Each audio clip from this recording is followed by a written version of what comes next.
Okay, working on this other one here. So I got to pull out these bearings. So I forgot to put the snap ring in this one because I got to pull this one out over here. So I got a new snap ring. So this here goes down inside of here. So if we're lucky, we can probably do this as from the inside of the case.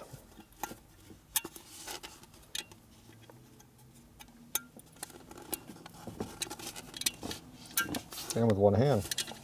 How's that? Pretty good, huh? Maybe we should check a little bit better than that, though. There you go, one-handed snap ring installation. I'll take a screwdriver and make sure it's in there all the way, though. Better to make sure.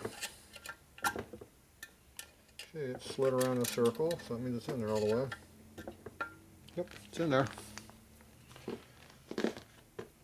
If you can slide the snap ring in the groove, it's in all the way. They don't slide if they're jammed up. They don't slide if there's too much tension either, but we'll see. It's in there now. Okay, now this one here, gotta get this one out of here. So you just gotta go into the screwdriver, pop it up like that. Now if you compress it a little bit, which means you push it toward me, it comes out a little easier. See, it just pops out. Boom. You don't have to bend it, you don't have to force it. Just do it correctly. And you can reuse it. If you put a little stretch like that, it puts a little tighter. See, like that. Okay, so that was simple. The other side doesn't have a snap ring on it. So this one here, just push it straight out. Oop. Okay, we can see it. So just going to push this one straight out, it'll be fine. Alright, so I'm going to go push these two out, clean these all up, and we'll be back. Alright, done cleaning again. I do lots of cleaning around here. See, other shops bring their crap over me to fix it, and they don't clean it. When I give it back to them, it's nice and clean, they're happy. Yeah. I think they planned that. Alright, so new bearings.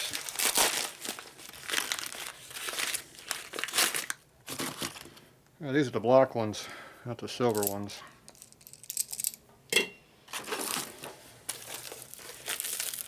The black ones are the upgraded version of the silver ones. The silver ones are the old original ones. The new one's black. And I think it backs back to silver again. And make up their mind what they want. Yeah, they put a nice new number on there and everything. That makes it black. The old number with 00 they were natural. Other than that, they look the same. Probably the same manufacturer too. Okay, so this one here we're going to do just like we did the last case. I'm going to go over here and push on it a little bit, shove it in the hole, call it done. Flip the tool over. Let's see, this is the one that would just go in straight down. I did this one upside down. There we go. Oh, that's what that's for. No, that wouldn't be for that. I think it's for the alternator. No, the alternator's not there if you hold it this way. No, something else. Still don't know what that's for. I'll put the numbers up so you can see where it's from. It's from I&A, in case you didn't know. They make all Harley's crappy bearings. Fag made the good stuff. They quit using fag bearings because it costs too much.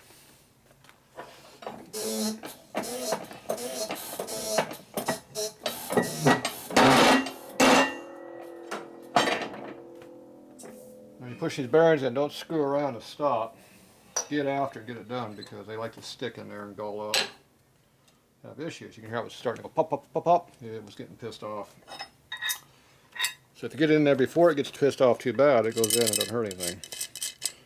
If you go too slow, it sticks up there and causes more problems. It's called galling, otherwise known as seizure.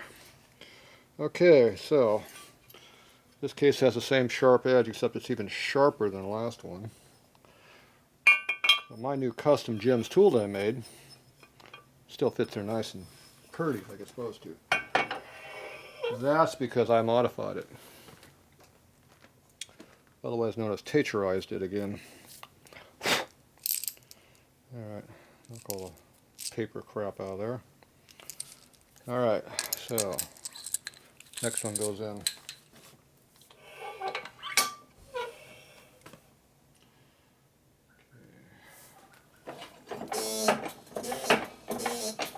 So you get on it. You go on this big lever over here and you yank on it pretty quickly and hard until it stops suddenly. Then it's in all the way.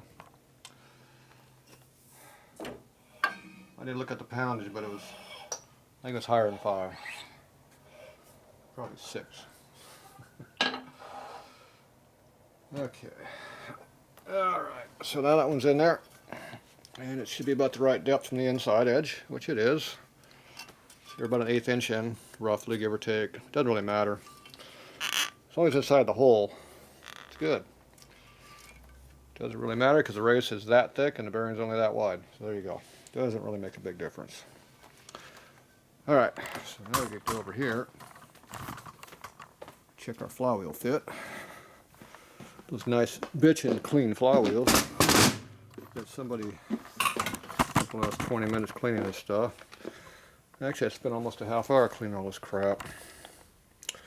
I'm sure they'll pay me that half-hour rate, won't they? Yeah, sure. Okay, so one crankshaft, one main bearing.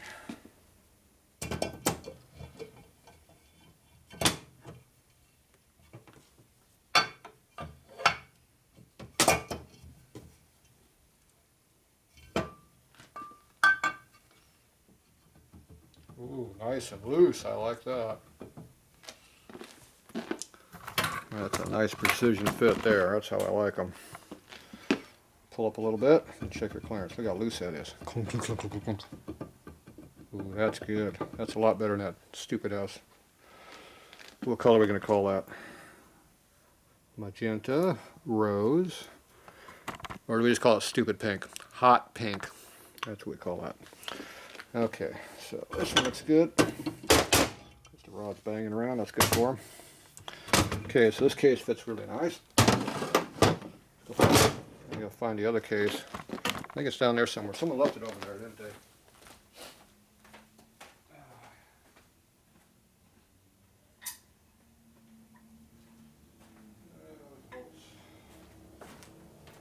Okay.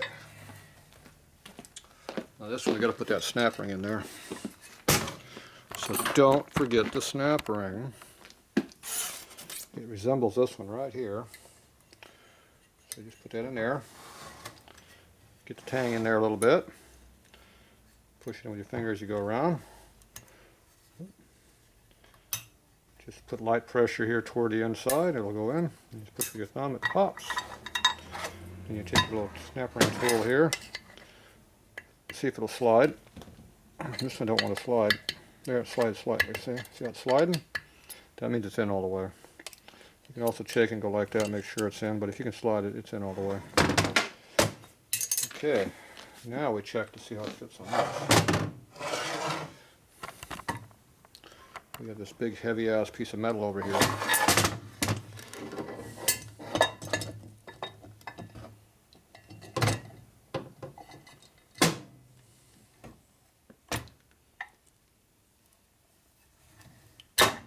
Pop. See how loose that is? Nice and loose. I like that. Pull up a little bit. Rods are banging in there. How loose that is? Nice and loose. That's a good fit. I like that. These bearings over here have half the clearance than what this motor does. This is how it's supposed to be. You want some breathing room in there in your bearings so you can run the piss out of it. Now these cranks like to get way out of true, so you need even more clearance in them. Otherwise they have issues. Issues are not good. Issues cost you big dollar signs. Lots of zeros and decimals in front or behind. Decimals are behind, zeros are in front. Probably about 3 or 4 of those. Yeah, that's how they work. Okay, it rotates, that's a good sign. Okay. We have our bolts over here. Make sure you use a special long one up top where it belongs. Now don't get carried away on torquing those. It's not a good thing to over torque that skinny bolt. I don't care if the Harley book does say to torque it at 25 foot-pounds or whatever the hell the number they use. Don't do that. You will break it. Guaranteed. I will guarantee you that it will break if you do that. Okay, this customer is missing 2 bolts. Thought he was only missing 1 bolt. Oh, we're missing 2 bolts. Yep, 2 bolts are missing. What happened to the other bolt? It disappeared. Thought there was only 1 missing before. Yeah. 2 missing now.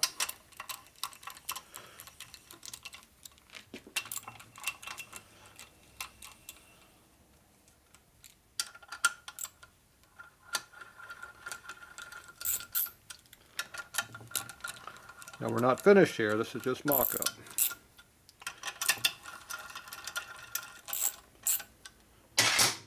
Mock-up means we're going to put it together and check to make sure it all works. Then take it apart. Ooh, look at that. Spins nicely. No squeaking, except for the squeak part. Go the other direction. Make sure there's no screwing going on. Appears to be working nice and freely. Now freely means the flywheels will return on their own when you let go. See, if a crank will not return on its own, it's binding. The other thing is you make sure it slides side to side. That is really slick. That's even smoother than that one over there. So that's a good sign. The next thing you want to look to is you look at your crank and make sure it's not going thump, thump, thump, thump like that. Harley says 36 thousandths is a junk point. In the real world, if it moves a couple thou, it's junk. So this one here, you spin it and look at it. Appears to go on to be halfway decent. This one's the important one over here. You watch this snout. You can put an indicator on it, just use your eyeballs. I use my eyeballs. My eyeballs can see errors in them.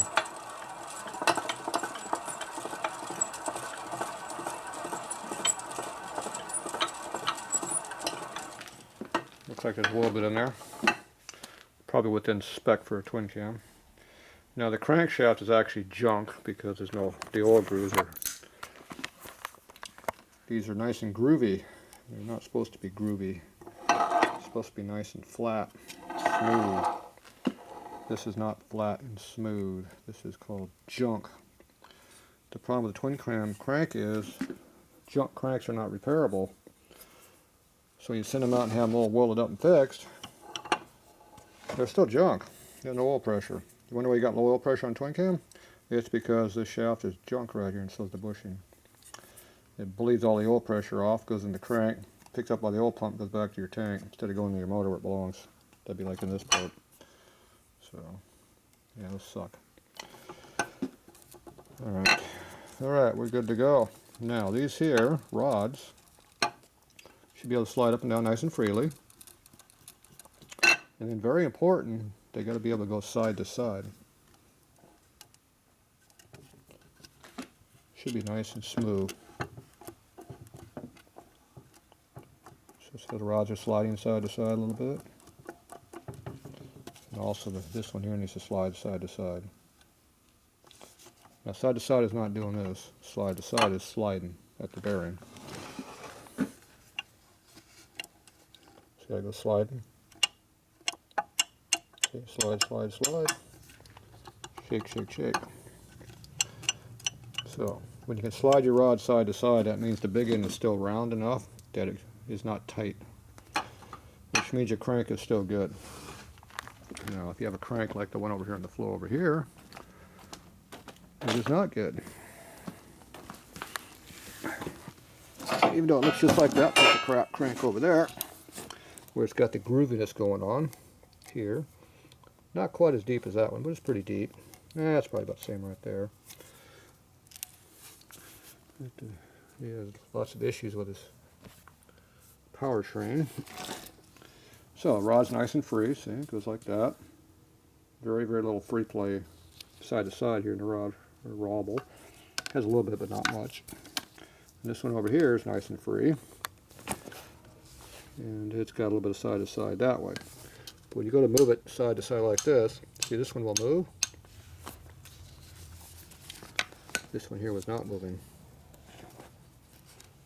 See, I'm not able to make this one move. There's no side, no movement. So I can't move it. See the big gap right there? It should be able to go side to side like the other one. So what happened is this rod is now, instead of being round, it's oval like this.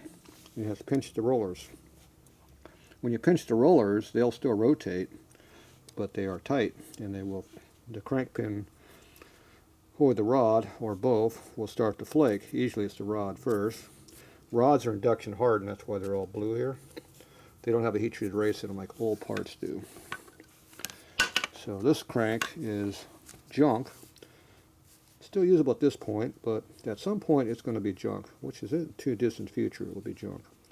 Now sometimes you can even feel them a little notchy in here. This one I don't. So this one feels alright, but it will not slide. So that's how you tell a good one from a bad one. Then you check to see if it's true. You can always true the crank, but once the rod's junk, it's junk. Now Harley does not have replacement parts for these motors. They sell you new cranks. So there's no way of rebuilding this crank unless someone has a rod that's still good. Not flaking and not too far around. Now if you take an old junk Harley rod and cut it out and put a race in it, then that would make it rebuildable, but that costs a lot of money, so that usually doesn't happen. I don't think anybody does that. I think they just sell you more junk rods and call them done. That's why I don't rebuild twin cam cranks, it ain't worth it. Buy an S&S crank, it's a lot stronger. Put the bike. Scream Neo cranks made by Harley, so it's still junk. They're just a little bit stronger than stock, but not much. Alright, so there you go. That's how you tell a junk ass crank from a better crank. So this here is our all done. We already mocked up with a cylinder on there. So we know it goes up and down and spins around. So now we gotta wait for the customer to figure out what they're gonna do next. Hopefully take it out of here and I don't have to look at it anymore because I don't want to work on these things. That's enough work for me. Now anybody can put a motor together from this point because there's no machining to do after this. Once the cylinders are done, the heads are done, and that's done, that pretty much covers it. Not much else you can do except bolt it together. Alright, that's it for tonight on these things.